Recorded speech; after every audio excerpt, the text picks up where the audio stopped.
सवाल, कुरान का मौजू क्या है? What is the topic of the Quran?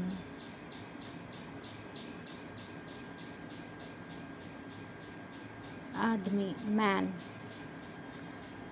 सवाल, कुरान का पहला हाफिज कौन है? Who is the first Hafiz of the Quran? जवाब, मोहम्मद सल्लल्लाहु अलैहि वसल्लम। सवाल, आपको पहला सजदा किस पारे में मिलता है?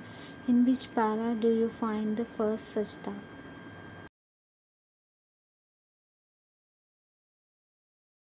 जवाब, पारा नंबर 9 सूरे अल आराफ। सवाल, कुरान में कितने पारा या जुज़ हैं? हाउ मेनी पारा और जुज़ are there in the Quran?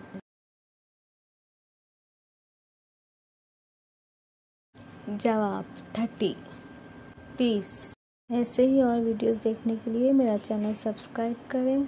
अच्छा लगे तो लाइक शेयर ज़रूर करें।